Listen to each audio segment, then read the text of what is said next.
When I was young, 5 years old, grade 1 ako. Napakasaya ng pamilya namin.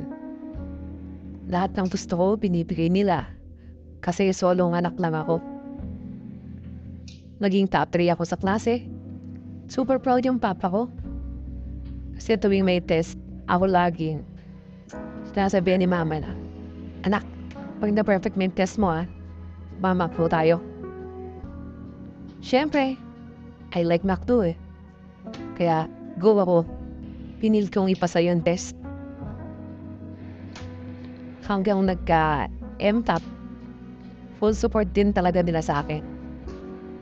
Sabi nga ni mami, kung ano daw ang gusto ko, bibilin daw nila.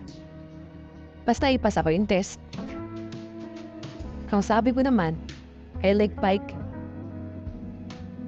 Pag uwi ko ng bahay namin, may bike na ako. Tapos tinuruan ako ni Papa kung paano magpedal. Masaya kami nung araw na yon. Tapos graduate na ako ng grade 1. Nang ako'y nagsimulang mag-grade 2, napapatalas na yung pag-aaway ni Mama at ni Papa. Hanggang isang gabi, nagkasakitan na sila. Madaling araw, iyak ako ng iyak. Pitpit ako ng mama ko pasakay ng bus. Ayokong sumama kasi gusto ko sa papa ko. Hindi ako pinapalo. Wala akong nagawa. Sa binyan na kami sa bahay ng lola ko. Yung papa ko, humingi siya ng second chance dahil ayoko ng broken family. Mag-iusap ako kay mama. Bumalik kami sa Quezon. Nakasakay na kami ng bus. Ang may biglang tuwapi kay mama na lalaki. Biglang kinisan niya si mama. Umiyak ako. Tapos, nung bababa na kami ng bus, natanaw ko yung papa ko kasi susunduin niya kami sa bus stop. Naawa ako sa papa ko na nahihirapan na ako. Noong time na yon kasi alam kong niloloko na ng mama ko yung papa ko. Pagbaba namin ng bus, ni mama, bigla akong niyapos yung papa ko. Tapos kinis ko siya ng madami. Umuwi na kami ng bahay. Walis na si papa nung gabi. Trabaho kasi siya, nabiyahe kasi. Kinabukasan, papasok na ako sa school. Kaya lang, pinalo ako ni mama. Kasi ayaw kong pumasok. Dahil nga hinahanap ko si papa. Ayun, sobrang pagpalo niya sa akin. Sobra akong nasaktan. Naglatay. Sa hawa ng Diyos, nakita ng lola ko yung nanay ng papa ko na pinapalo ako ni mama.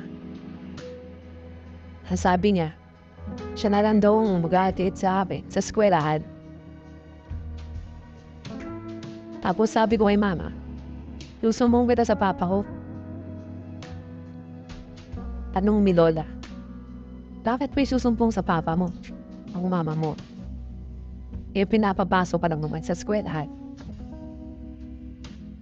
Doon na tumulo lalo ang duha ko.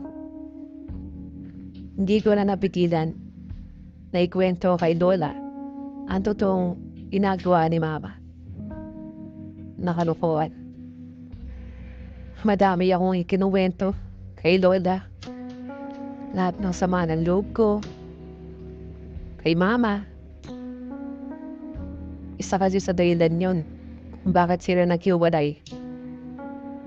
Nang dukuhin niya si papa. Hindi ko alam ang punot dulo kung bakit. Kasi sa simula, masaya naman talaga kami. Walang problema. Tapos nagkaroon ng ganyan. Nangaliwa si mama. Sobrang mahal siya ni papa. Ewan ko ba bakit nagbago si mama. Bubuo ang mundo ko nun. Habang binibigkas ko at kinukwento ko kay Lola yung sobrang sama ng loob ko. Kahit si Lola, naiyak sa pangyayaring yun. So after nung magkausap kami, sinabihan na ni Lola si Mama. Kinumpronta niya to kung bakit niya nagawa yun. Hanggang sa sinabi na ni Lola sa kanyang anak mo si Papa na meron niyang lalaki, si Mama. So ngayon, dali-daling umuwi si Papa sa bahay namin sa Quezon para kumprontahin si Mama. Si Mama naman, dali-dali akong hinatak. Pauwi ng Binyan. Doon naman sa lola ko, na nanay ni Mama. Kasi doon, sigurado matitipensan siya ng pagulang niya pag kinumpronta siya ni Papa. At doon din sa Binyan, nagagawa niya yung mga gusto niya. Pagdating namin sa Binyan, dali-dali nag-impake si Mama. Tapos, hindi na siya nagpaalam sa akin. Bigla siyang umalis. Iniwan niya ako ron sa mama niya. Nang wala man lang kahit anong idea kung bakit niya ako iniwan. Tumating yung papa ko.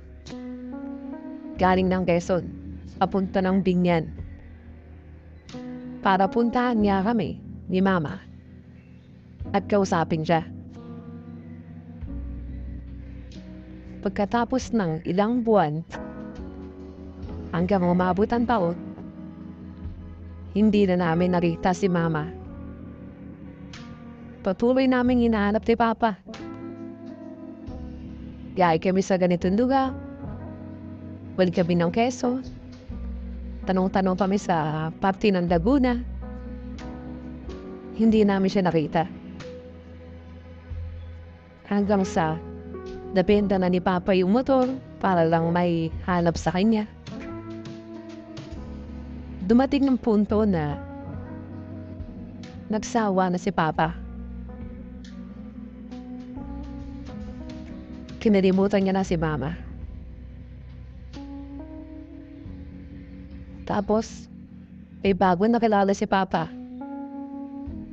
At nagkaroon siya ng bagong asawa.